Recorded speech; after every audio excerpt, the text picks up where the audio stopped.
Hello. How are you? I am good. How are you? Good, thank you. We are? Not dead. No. And I am Hannah. I'm Chris. This is At the Cross. We're at the cross. Now, why did you say we're not dead? Nah, not because of that. 2 reasons. Today's Friday. We just finished VBS. We're pretty dead. We're pretty dead. That was a lot of fun. It was for a bit of context.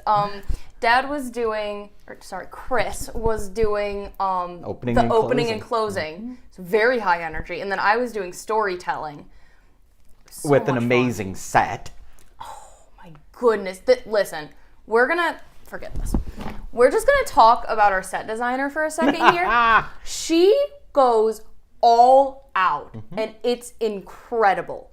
And she was even telling me, like, when I first came up, because my whole concept was like, it was going to be kind of like a first century home. Like, I'm going to look like someone who walked with Jesus, and I'm going to be telling the story from that perspective. And so Nancy says what? So Nancy, our director, she's like, a first century home? Oh, I've never done that before. I'll do my best, but I walk in today for the first time, seeing it for the first time. First time, Sunday. Sunday. Yeah. My days are... Feels like today. It's been a long week. It's been a long week. So I see it for the first time. It is incredible. It's this whole, like, it is a full wall with, like, a door and a window and a bench, and I've got, like, stones. And then you turn around, and I've got a palm tree, which she made out of an umbrella. I still don't understand how she managed that, but I didn't even realize it was an umbrella until she told me. But then you turn around and there's this full ship that, like, yes, you can climb on, and the kids loved that. And it was so cool. It was amazing. Absolutely amazing. That was just one room. That was just one room. I barely had time to go see the other ones, but Unbelievable. She's incredible. I've told her and everybody else that I have decided I'm going to let her decorate my wedding. And I'm just gonna tell her what day it is and just let her go ham. Let her go. She'll be like, "What's the theme?" Oh, wedding. Go ahead. Yeah. But first century house with a train. Yeah. Yes. Yeah. Because it's all like, what was the official name of it? Because I just keep calling it VBS. It's VBS. Something about the railroad. Mm-hmm. Rocky Railroad. Rocky Railroad. That's it. Yep. And we talked about the power of Jesus. Power of Jesus. He pulls us through, and we looked at it from all different angles. Yeah. It was a lot of fun. Rocky is the best. Rocky is the best. Rocky's awesome. So anyway, if you missed it, I'm so sorry. Because it was fun. I wish we had time to do highlights. We just don't have time today to do highlights. Yeah. Otherwise, we should. It would be a lot of fun. And maybe next week. Next year, come back. Yep, you got to be a part of it. Even if you're not if you're a little kid, you can participate. If you're a big kid, you can help make it awesome. And you can meet us in person. And we will even autograph anything. Maybe. If you pay us. Right. Cool? Cool. All right. That's why we're dead. Why else are we dead? The other reason we're dead, I'm not sure what you're getting at. Oh, I don't know. Oh, is it just... Yeah, there you go. Okay, Lazarus. There you go. We all know Lazarus. It's one of the most mainstream Bible stories, in my opinion. It also showcases Jesus's power, like we were talking about. Yep. But, Lazarus, basically, dude dies, raised from the dead. We're going to get more in detail in a minute. Cliff Notes. Cliff Notes, yeah. But it's one of the most popular stories in, like, pop culture. Like, David Bowie wrote an entire musical called Lazarus. I very briefly read the plot synopsis, and I think I know less about it than before I read the plot synopsis. It's very confusing. There's a sci-fi book called The Lazarus Effect, several songs by various different bands called Lazarus. But then even, moving away slightly from pop culture, it's also very heavily ingrained in the scientific community. Like, if you're brain dead, right, sometimes you can experience a Lazarus reflex, which is where the patients raise their arms and then drop them crossed on their chest. And it's not a conscious thing. They're not doing it. It's just a reflex, and it's very bizarre. Lazarus syndrome is autoresuscitation after failed cardiopulmonary resuscitation, which basically just means the doctors or the EMTs or whoever they were attempting CPR or, you know, the AEDs or whatever, and it didn't work, so they stopped. And then after they stopped, the patient's heart started back on its own, which is just weird. There have been 38 noted occasions of that in medical literature since 1982. So that's a heart-stopping statistic. Heart-starting statistic. See what I did there? Yeah, you didn't do it well. No. But just go on. All right, moving on. Moving on now to dinosaurs. And this is the last thing because I knew I'd be talking about this too much. So the Lazarus taxon is in paleontology. It's where a fossil disappears for one or more periods in the fossil record and then appears again later, seemingly out of nowhere. A similar theme, and this is now getting into neontology, not paleontology, but whatever.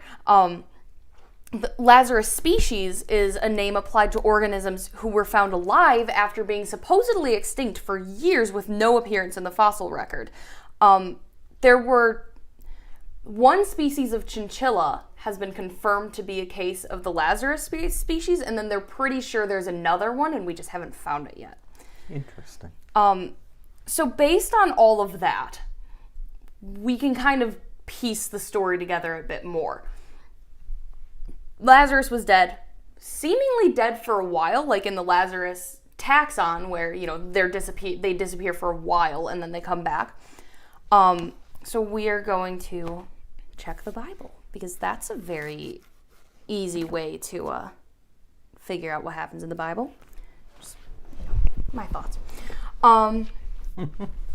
So it is the full chapter. I will be reading most of it, but we're going to be stopping every once in a while to, like, talk about things. So, John chapter 11.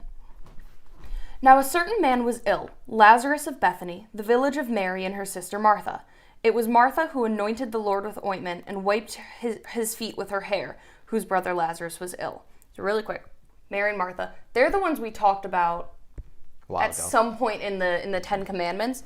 They're the ones who, like, Jesus went over to their house, and was it Martha that was working? Or Martha was the one that was worshiping? One of them. Go read your Bible and tell me, because I should have written that down, and I didn't. But that's the sisters, and then Lazarus was their friend. And Jesus and Lazarus were really good friends. So, moving on. So the sisters sent to him, saying, Lord, he who you love is ill. But when Jesus heard it, he said, This illness does not lead to death. It is for the glory of God, so that the Son of God may be glorified through it. Now Jesus loved Martha and her sister and Lazarus. So when he heard that Lazarus was ill, he stayed 2 days longer in the place where he was. Then, after this, he said to the disciples, Let us go to Judea again. The disciples said to him, Rabbi, the Jews were just now seeking to stone you, and you are going there again? Jesus answered, Are there not 12 hours in the day? If anyone walks in the day, he does not stumble, because he sees the light of this world. But if anyone walks in the night, he does not stumble, because he sees the light of the world. If anyone walks in the night, he stumbles, because the light is not in him. Do you want to give a brief translation of that? Nope, you're doing fine. Okay. Fair enough. After saying these things, he said to them, Our friend Lazarus has fallen asleep, but I go to awaken him. The disciples said to him, Lord, if he has fallen asleep, he will recover. Because what is the number one thing moms tell you to do when you're sick? Go to sleep. Go to sleep. It's the human IT solution. Just turn it off and turn it back on again. Turn it off. Bam, you're good. Yep. Even back in the Bible times, they had IT men. Now Jesus had spoken of his death, but they thought that he meant taking rest and sleep. Then Jesus told them plainly, Lazarus has died, and for your sake I am glad that I was not there, so that you may believe. But let us go to him. Which, I love that line. It's so funny, because Jesus is like, at this point he's like, okay, you guys clearly don't believe me, that even though he's dead, I can still make this work. So then he's like, I'm glad, so now let me go prove to you that I am who I say I am. Mm-hmm. He's fine. I love Jesus. So Thomas, called the twin, said to his fellow disciples, Let us also go that we may die with him. That's also a pretty cool thing. Thomas is, because, they're risking their lives going back to Judea to see Lazarus, because the Jews were trying to kill Jesus like a bunch. So for Thomas to tell all of his friends to go to Judea with Jesus is big, and that's a good example for Christianity. So we'll get back to that. Now when Jesus came, he found that Lazarus had already been in the tomb 4 days. Bethany was near Jerusalem, about 2 miles off, and many of the Jews had come to Martha and Mary to console them concerning their brother. So when Martha heard that Jesus was coming, she went and met him, but Mary remained seated in the house. Martha said to Jesus, "Lord, if you had been here, my brother would not have died. But even now I know that whatever you ask from God, God will give you." Jesus said to her, "Your brother will rise again." Martha said to him, "I know that he will rise again in the resurrection on the last day." Jesus said to her, "I am the resurrection and the life. Whoever believes in me, though he die, yet shall live, and everyone who lives and believes in me shall never die. Do you believe this?" She said to him, "Yes, Lord. I believe that you are Christ, the Son of God, who is coming into the world." And then they're talking to Mary really quick, and Mary went out to Jesus, and they were just kind of chilling. And so she went up to Jesus, and quote, "She fell at his feet, saying to him, 'Lord, if you had been here, my brother would not have died.'" And this is where, at this point, they're all kind of near the tomb. They're all, like, there's this relatively big crowd of people from what I'm reading. And they're all mourning Lazarus. So Mary comes up to Jesus and is like, "Dude, where were you?" Because he's healed sick people before. That's kind of his whole thing. So, like, for him to not come to save Lazarus, who is Jesus' best friend, Mary was mad. And then this is where we talked last week briefly about Jesus' humanity. And one of the examples I gave was John 11:35, which is literally just Jesus wept. Shortest verse in the Bible. I've heard some people take this example and say, "Oh, this was Jesus proving that he's compassionate," or it was like revealing his sympathy for humankind. I think that is true, but I also think it's more he was standing in a crowd of people where everyone's already crying, and he knew that Lazarus was dead. He knew that he'd be bringing Lazarus back to life, but it's still his best friend that's now in a tomb. His other best friends, Mary and Martha, are also both mourning and mad at him. I would cry in that situation too. It's just, he's human. He's human. So, and then he tells them to move the stone. And Martha's like, "He's been dead for 4 days. That's gonna stink," which is fair. It would have. And then Jesus was like, "I'm God. Open it." So then they did. And then he said, quote, "Father, I thank you that you have heard me. I knew that you always hear me, but I said this on account of the people standing around, that they may believe you sent me," which is also funny to me, because he's like, "Listen, I know you were going to do this. I knew you had a plan and everything. These guys didn't. So thanks for proving it." It's kind of like whispering a secret really, really loud so everybody around you hears the secret. Yeah. It's so funny. So then he just goes over and he's like, "Lazarus, come on, buddy." Definitely a real quote. "Come on, buddy." It says buddy in Aramaic. That's really cool. Yeah. Don't fact check me on that. Yeah, just trust me. Just trust me. And then Lazarus came out. And then the last 12 verses are just, there were a bunch of people watching. Most of them were like, "Oh wow, this Jesus dude is really cool," and they were like, "Oh, I'm gonna follow him now." But then a couple people were like, "That's suspicious." So they went to the Pharisees. The Pharisees are like the religious leaders. They told the Pharisees what happened. Pharisees were mad because they thought that Jesus, because he kept doing all the miraculous stuff, and they're like, "Oh, he's gonna get everyone to follow him, and no one's gonna follow our religion anymore. The Romans are gonna come and take us over, and we're all gonna die." So they decided to kill Jesus.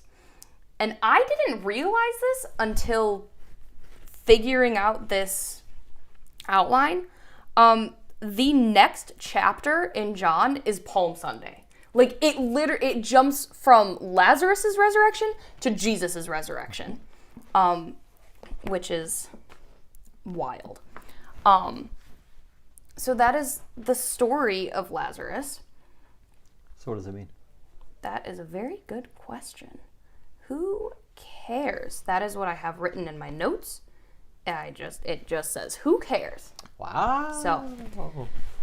Did you answer it? I hope. Because I talked to the confirmation kid, and he's on hiatus for right now. Yes. So, we've got to plow through it. We have to. We really do. It may stink, but we're going to do it. Well, hopefully, Jesus makes it not stink as much like he did in the... Okay, so who cares? Well, it shows Jesus' humanity as well as his divinity. It's one of my favorite examples of both. Because you have him breaking down and crying with everyone else, and then immediately going up to the tomb and being like, all right, come on, dude. And then it also proves his power over death, which is important because, again, the next chapter is Palm Sunday, so you just kind of like, boom, next death. And so for the disciples to see someone being raised from the dead after being dead for 4 days, like, no one was about to say, like, oh, he wasn't really dead, because, like, it had been a while. So for the disciples to see Jesus raise someone from the dead, it made it a little bit easier to believe that he would raise himself from the dead. Did they believe that? No. But that's a different story. And then finally, it teaches us two things. The first one is it teaches us patience. Like Mary and Martha, you may think that it's taking way too long for Jesus to show up and get your brother back to life. Mm-hmm. It's not. He knows what he's doing. He's more than you do. Way more. Where did right? Oh, yes, way more than I do. Yeah. I mean, if you think about how this could have played out, mm-hmm. He hears Lazarus is sick. He goes there right after Lazarus dies, or even before, and mm-hmm. he heals him. It's a good story. But if he just died and he's awake, well, maybe he wasn't dead, right? Yeah. And so, that's what Mary and Martha wanted. That's what the family wanted. Mm-hmm. That's not what Jesus wanted. He used this death, as terrible as death is, mm-hmm. for his glory. And what was his glory? To show that he had power over death. Yeah. And if he has power over death, over Lazarus' death, he has power over your death. Yeah. He has power over my death. He has power even over his own death, mm-hmm. which is exactly what you said. Yeah. So even when you think that your suffering is going on for too long, just wait it out, because it gets better. And then the second thing it teaches us is transparency. Mary and Martha were not hesitant to tell Jesus what they thought. No. They told him that he should. I mean, Martha was a little bit more chill about it, because she was like, why weren't you there? Like, I know you're Jesus. I'm sure you had a reason, but where were you? And then Mary was just straight up about it. She was just, and then Jesus was transparent with his emotions when he broke down crying. Mm-hmm. So that's just teaching us that we can be open and honest with God too. Sure. When things are not going your way, mm-hmm. He wants you to go to him mm-hmm. and pound on his chest. Yeah. And shake him and say, where are you? Mm-hmm. Because when you cling to him, he's clinging to you. Mm-hmm. There's nothing wrong with that. Yeah. No. It's much better to pray yelling and screaming at God than it is to not pray at all. Mm-hmm. But yeah. So that is what I had. Well, good. Maybe we'll end it here and get some sleep after VBS. Lots of sleep. It's been a long week. Yeah, fun. We should do it every week. No. Okay. So that's it. That's it. See you next week. All right.